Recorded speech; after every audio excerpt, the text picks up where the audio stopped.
Well, spring is over. We came out of it pretty healthy, I believe. Jonathan Jefferson got hurt our first week, which was not great, and he's going to be out for an extended amount of time. But other than that, we got out of spring without a lot of other injuries. Hopefully, we'll get everybody else back this summer and get about another 15, 20 guys in here. A lot of these freshmen that aren't here yet till June and get going. But spring's unique this time of year with a portal and all that stuff. I thought our team and our players handled it great. We had a number of guys that we knew and weren't caught off guard by that decided to go into the portal, and we're supporting them. They've all given a lot to SMU. We're grateful for them. They've been a big part, some of them, of us winning 22 games in the last 2 years. And they want to play, and we want to help guys go where they can have a chance to start and play more, and if that's what their dream is. So, but we're excited about the guys that are here and getting into the summer and start really building the team for the fall. What's the extent of Jefferson's injury? What's the timeline on him? It's an injury that I think you'll probably have to have surgery on in the next week or so, and it's probably at least a 6-month recovery. So when it happens this late, that takes you into October, November. And so I think at this point, unless something happens maybe that we're not expecting, he probably will redshirt medically next year and try to come back and play his final year. It would have been his final year, and we were counting on him. So it's a big loss for us, but others will have to step up. But fortunately, he should make a good recovery, and medically, I would think he's going to be able to apply and get that year back to play the following year. So I just don't know if he'll be healthy enough in time to play enough of the season to make it worth it for him. You mentioned the changing landscape with the portal and all that, and yes, you've got a group of freshmen coming on the way as well. But given the current roster makeup and the guys you mentioned who have gone into the portal, do you have an idea in mind of how many more you want to get through the transfer portal? Not a ton. I think that, to your point, we're waiting to see what the settlement looks like. We're waiting to see what roster limits look like. So you're kind of having to be in a holding pattern on that.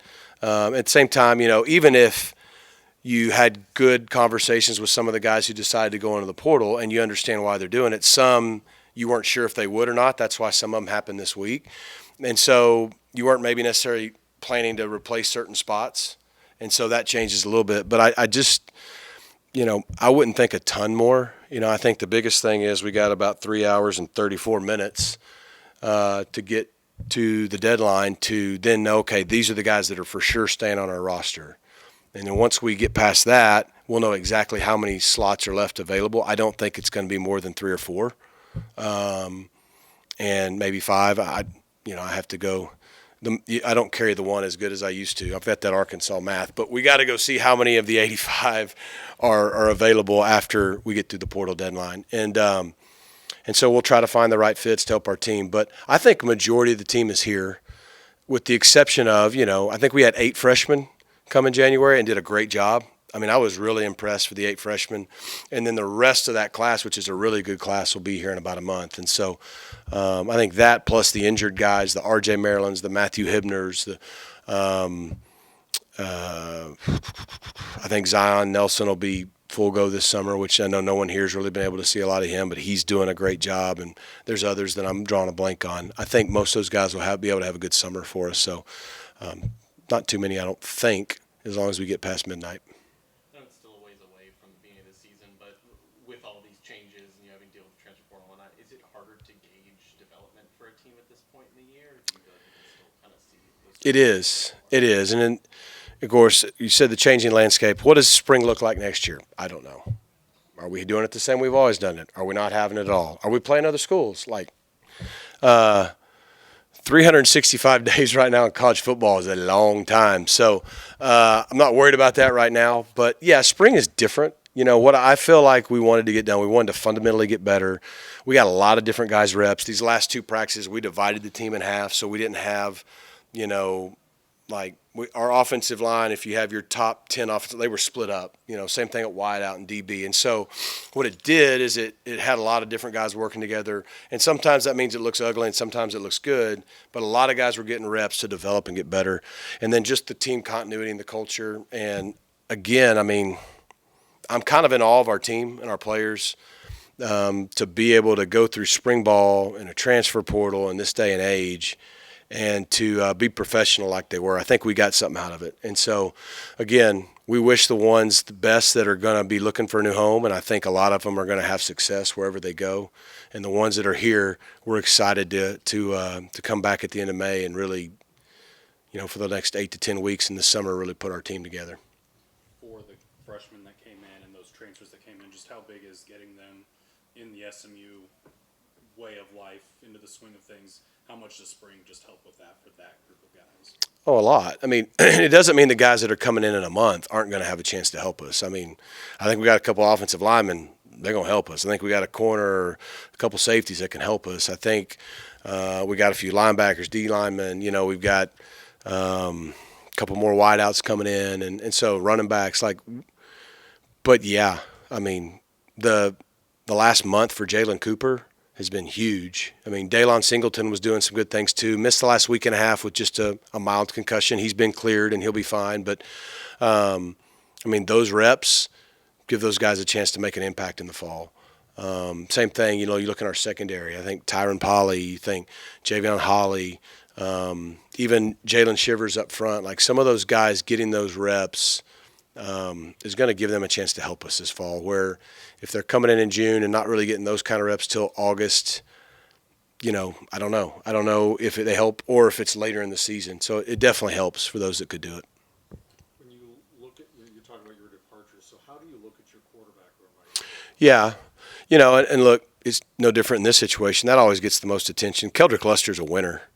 And, he came here out of high school as a winner.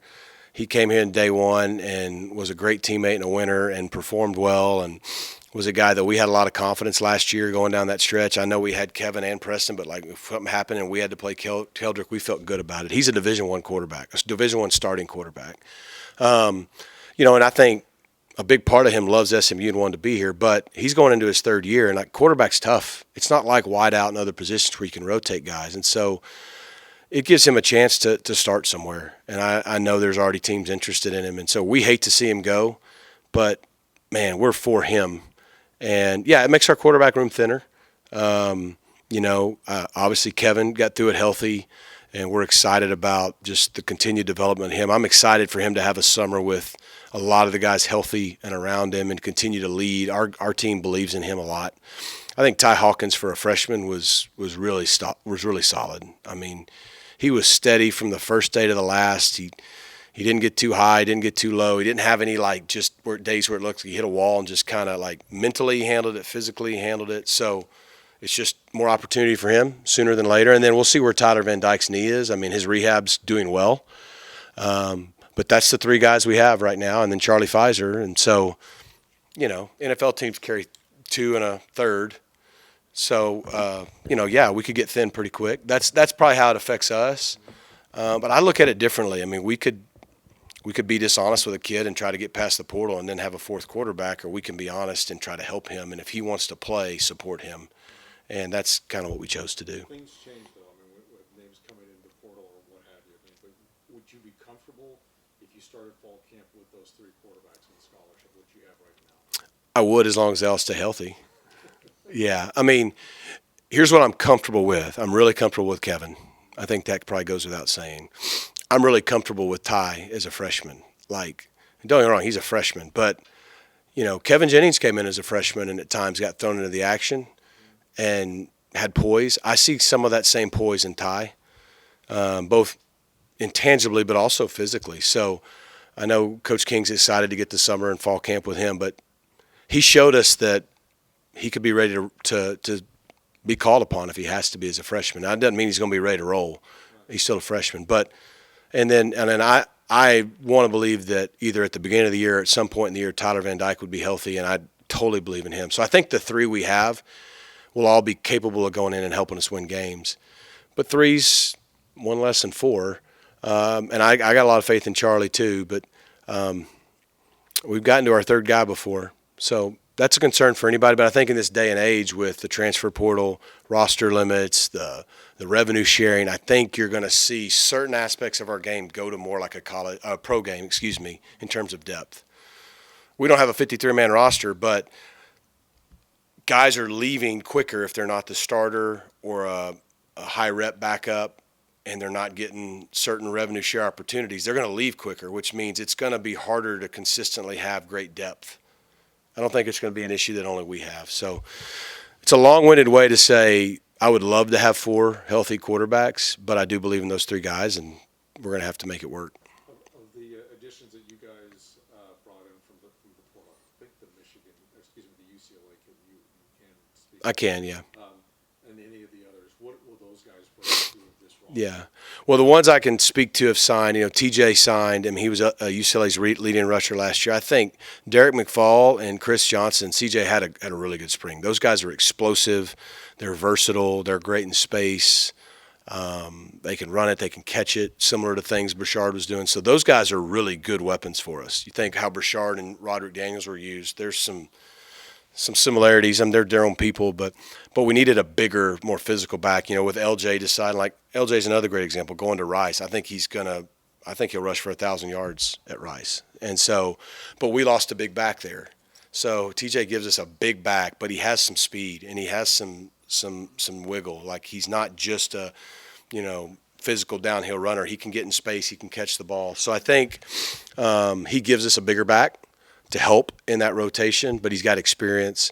So those 3 guys will lean on, and then of course, Dramaco gets here. He'll be the young freshman, and again, it goes back to the same thing in the quarterback room. We may only have 4 scholarship running backs. I mean, used to having 5, but there's 4 quality running backs. You've talked about trying to help the guys who are leaving find a landing place where they'll have a chance. Is there any scenario in which you tried to talk anyone out of looking for a new home by explaining the depth chart and saying, Yeah. No, not in this case, and it doesn't mean that we wanted them all to leave. Like there were some guys that if they said, man, I want to stay, we would have gladly welcomed them to stay. But of the guys that chose to leave and why they chose to leave because they want to play. Either they're on their last year, and maybe some cases not just play, like LJ would have played, but I want to start. I want to be the guy. Okay. And they can maybe guarantee that elsewhere. And then there's other guys that have a chance to maybe go start and play sooner elsewhere. And so we were honest with them and where they were on our depth chart and said, hey, you can stay and this is what it looks like. And if they choose to leave, either way, we're going to support you. And so we weren't trying to do anything but be honest, and we weren't trying to talk people in or out of things. We were just trying to support them. And once they made the decision, because we want people that want to be here. So if they want to be here, great. Even if they want to be here, but they feel like it's in their best interest to leave, then we're going to support them. I think that's just the day and age it is. And, so I think you'll see a lot of those guys go be really successful wherever they go. What have you seen from the secondary so far? Because at least on paper, it looks like a lot of returning guys, but also a decent handful of new faces. I think we got a chance to have a better secondary. We're going to miss a Jonathan McGill and that kind of experience. And it's CJ, 2 older guys. But, you turn to Ahmad Moses and Isaiah Wakobe, that's 2, in my opinion, all ACC, All-American in Isaiah's case, I think Ahmad too, caliber safeties. All right, now we've got another 4 or 5 guys that are good football players. Who's going to step up? Kyron Chambers, Jaden Milner-Jones. He missed spring. He should be back healthy soon. What do those guys do? And then, like I said, we got freshmen like Tyron Polley able to get in there. Jalen Moses coming off a redshirt year, got a lot of reps. And so, we're excited to see who steps up for that 3rd or 4th spot. At corner, you return Deuce and Smoke, who got a lot of reps last year. Speedy got a lot better this spring. You got Javion in there. Marcellus was here, was limited in spring, but you could see his movement skills. He should be fully cleared pretty soon. And then you got a freshman like Zay Gentry coming in. So I think we've gotten longer. I think we've gotten faster. I think in some ways with the returners, we've got more experience at corner and we got more depth. And so hopefully that allows us to take the next step as an entire group back there. But, yeah, I think the obvious people we got to replace is that 3rd safety where McGill and CJ were pretty reliable guys. Obviously, you haven't had a chance to catch your breath after spring, but of the guys you have back from last year who just went through another spring with you, who jumped out and caught your attention as someone that could grow into a significantly larger role? Man, There's a lot of people to talk through. I mean, I think I think when you go to defense, the people that stood out quickly just from a leadership as we take the next step are some of the obvious ones: Isaiah Wacobia, Ahmad Moses. But I think you go up. I think Alexander Kilgore, who's played a lot in his first 2 years, is kind of ready to take that leadership role at linebacker, and obviously production as well. I think he was everything we thought we'd be as a leader of that unit with Kobe and Ahmad leaving. I think you look on the D-line, I mean, we lost some really good D-linemen, but some leaders too. And I think Cam Robertson has been excellent. I think Isaiah Smith, those are the veteran guys. One's been here 3 years now, going on his third year, one going on his fourth. They're not just good players, but they're also worrying about other people now. And so those guys got to step up for us. I think Kevin Allen had a great spring at D-tackle. He's a guy that he came out of high school, and it just took maybe a year or two, and now he's got a chance to really get in the rotation and help us. So I think that, and then you go to offense. I was pleased with the obvious ones, with being PJ and with being Logan stepping up, but I think Josh Bates and Addison Nichols stepped right in and really add a lot to our unit on the inside. I really do. I think Andrew Chambly may have had the best spring of anybody. When you take the winner, like he changed his body. If you saw him out there, he looks bigger.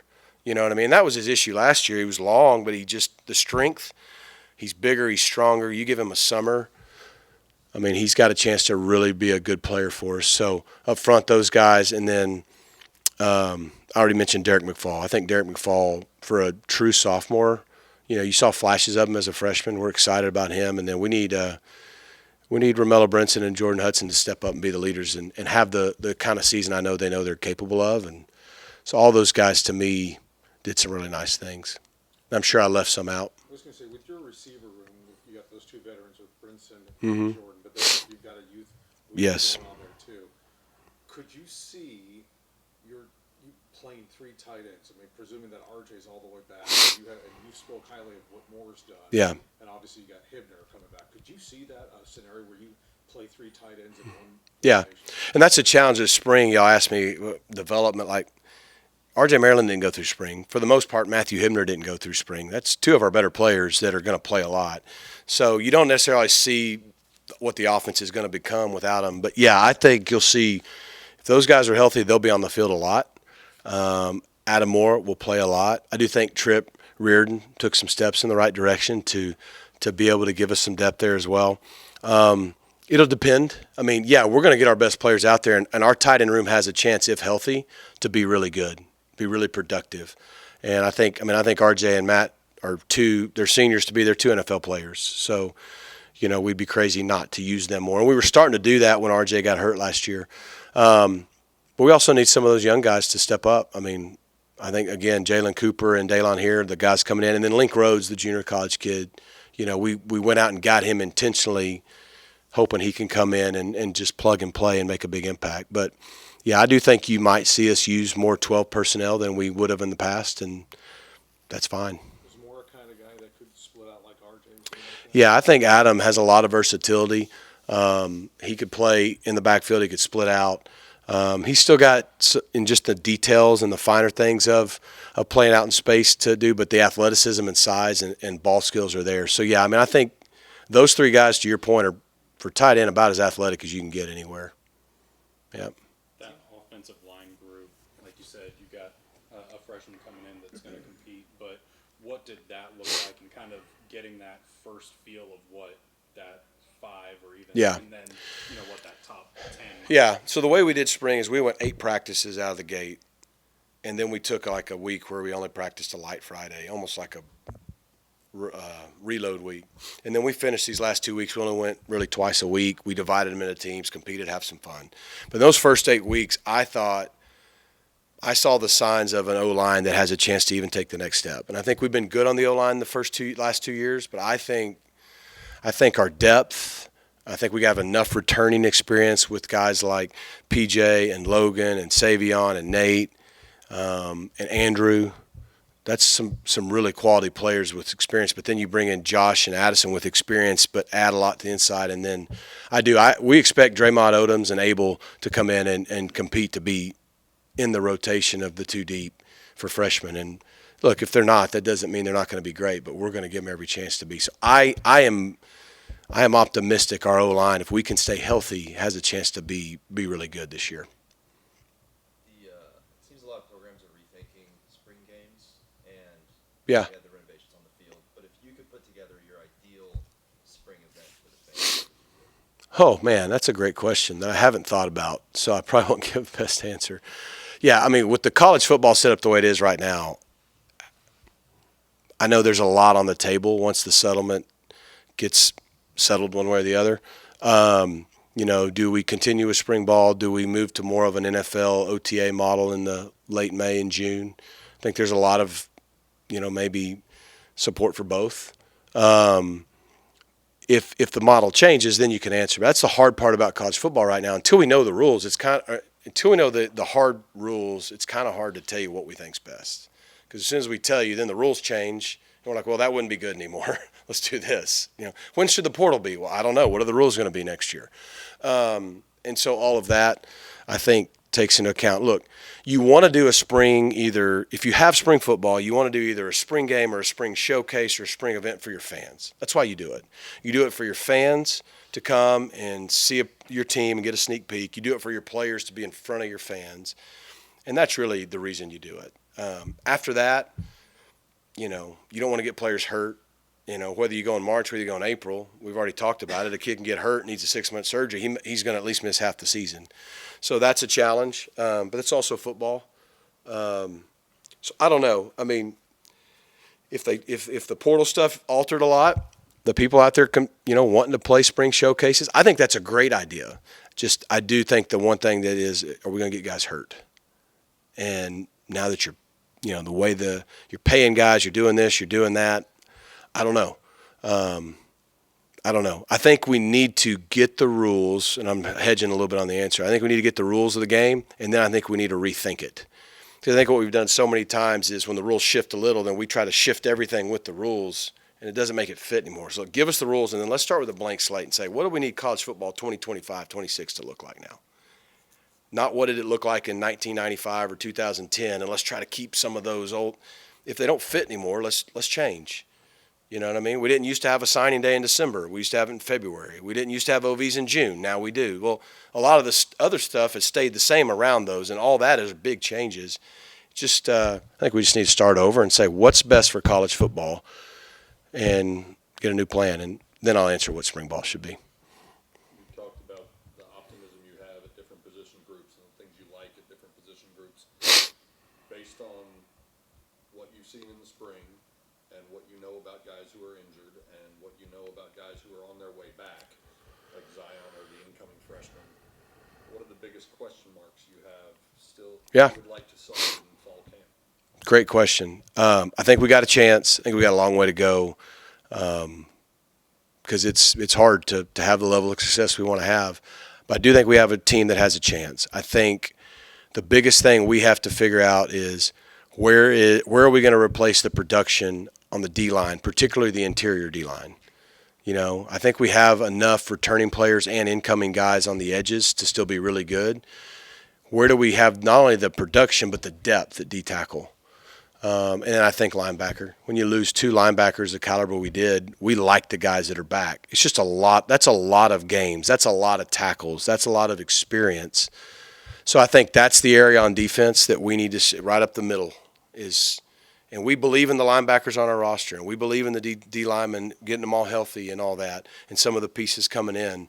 I think that's a big question mark is can we still play at the same level we did last year, which was important to our defense and our team. And then I think offensively, if potential is a scary word because all it means is you haven't done it yet. But if everybody's healthy, it's can our wide receivers and our passing game perform to the potential that I think we have? And I think it's there. But consistently, can we do it? Can we be counted on and be reliable enough to execute at the level that I think Kevin and that group are capable of? And if we can do those things those one thing on each side of the ball, I think we got a chance to have a good football team.